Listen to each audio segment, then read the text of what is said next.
নমস্কার বন্ধুরা, অনুর রান্না করে সবাইকে স্বাগত। ইলিশ ভাপা তো আপনারা বাড়িতে বানিয়েছেন, কি পদ্ধতিতে বানালে এর টেস্ট সব থেকে ভালো হবে সেটি আমি আজকে এই ভিডিওটিতে আপনাদের দেখাবো। খেতে হবে দুর্দান্ত স্বাদের, আর কোনো ঝামেলা ছাড়াই খুব সহজেই বাড়িতে বানিয়ে নিতে পারবেন। আজকে আমাদের রেসিপি ইলিশ ভাপা। চলুন তাহলে ভিডিওটা শুরু করি। স্কিপ না করে ভিডিওটা শেষ পর্যন্ত দেখার অনুরোধ রইল। ইলিশ ভাপা তৈরি করার জন্য আমরা এখানে 3 পিস ইলিশ মাছ নিয়েছি। এই দেখুন, এবার মাছটাকে আমরা প্রথমে ম্যারিনেট করে নেব। লবণ দিয়ে দেব,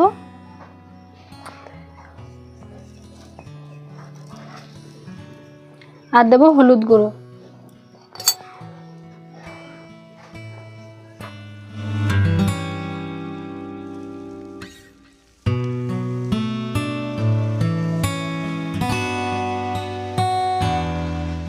হলুদটা দিলে কি হয়, মাছটা ভাপানোর পর সাদা সাদা দেখতে লাগে না, হলুদ দিলে ওইটা আর লাগে না।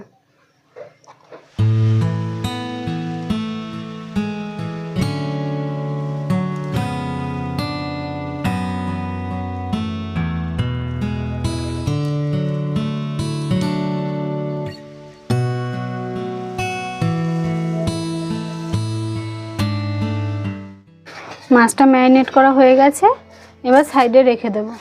ভাপানোর জন্য আমরা একটা মশলা তৈরি করে নেব। আমরা 1 চা চামচ সাদা সরিষা নিয়েছি, এটা ভিজিয়ে রেখেছিলাম। তার সঙ্গে 4-5টা কাজু বাদাম দিয়ে দেব। 1 চা চামচ কালো সরিষা দিয়ে দেব, এটাও ভিজিয়ে রেখেছিলাম। আর 1/2 চামচ পোস্ত দিয়ে দেব। ঝালের জন্য 2টো কাঁচা লঙ্কা দিয়ে দেব। সরিষাটা যাতে তেতো না লাগে তার জন্য লবণ দিয়ে দেব সামান্য। কালারের জন্য সামান্য হলুদ দিয়ে দেব, আর সামান্য সরিষার তেল দিয়ে দেব। এবার ভালো করে সবগুলো উপকরণ একসঙ্গে মিশিয়ে নেব।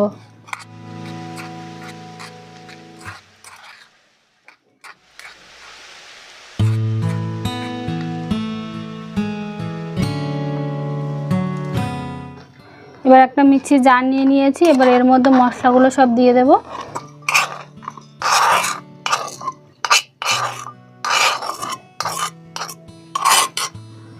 আমাদের মশলার মধ্যে জল আছে, তাই আমরা জল অ্যাড করলাম না, আপনারা চাইলে একটু জলও দিতে পারেন। এবার একটা মিহি পেস্ট তৈরি করে নেব। আমরা মশলাটা তৈরি করে নিয়েছি, এবার এর মধ্যে আমরা 2 চামচ টক দই দিয়ে দেব।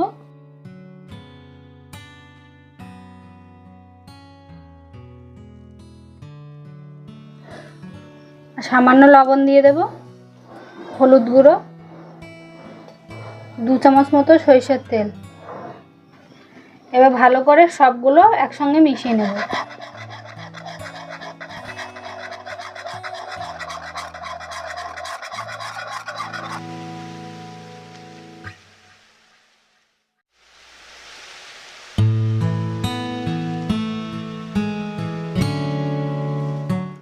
ভাপানোর জন্য আমরা এখানে একটা টিফিন কারি নিয়েছি স্টিলের। এবার এর মধ্যে আমরা ফেটিয়ে রাখা মশলাটা কিছুটা দিয়ে দেব।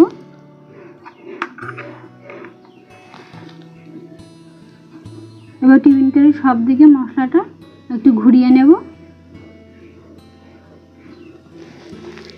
এবার ম্যারিনেট করা মাছগুলো দিয়ে দেব বসিয়ে।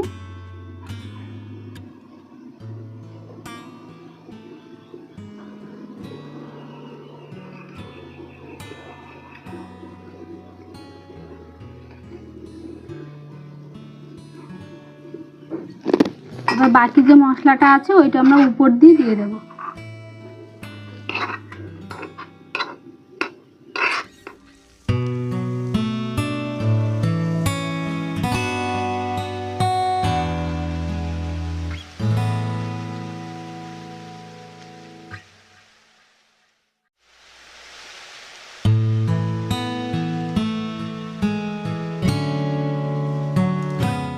এবার আমরা কাঁচা লঙ্কা দিয়ে দেব এখানে।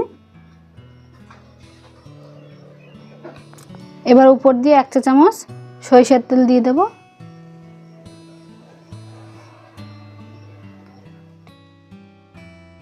এবার টিফিন কারিটা আমরা ঢাকনা দিয়ে ঢেকে দেব।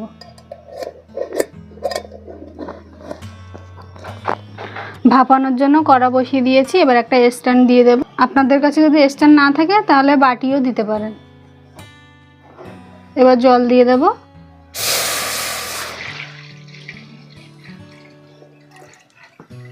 জলটা একটু মেপে দেবেন, নাহলে কিন্তু টিফিন কারি উপরে ভেসে আসবে। এবার স্ট্যান্ডের উপরে আমরা টিফিন কারিটা বসিয়ে দেব।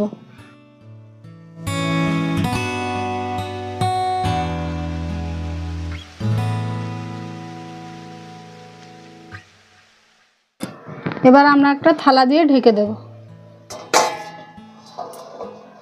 20 থেকে 25 মিনিট ঢাকা দিয়ে ভাপিয়ে নেব।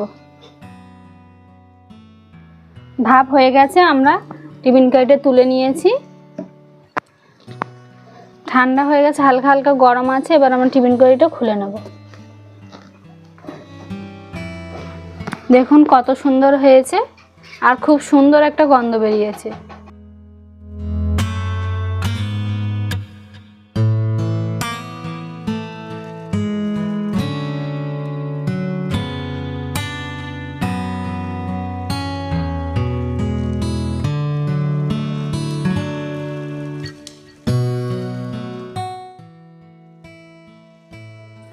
আমাদের ইলিশ ভাপা তৈরি হয়ে গেছে। ভিডিওটি কেমন লেগেছে কমেন্টে জানাবেন। ভালো লাগলে একটা লাইক করবেন, শেয়ার করবেন, চ্যানেলটি সাবস্ক্রাইব করবেন। আমার চ্যানেলে যদি নতুন সদস্য হয়ে থাকেন তাহলে অবশ্যই চ্যানেলটি সাবস্ক্রাইব করুন। পরবর্তী নতুন ভিডিওর জন্য অপেক্ষা করবেন। ততক্ষণ সবাই ভালো থাকবেন, সুস্থ থাকবেন।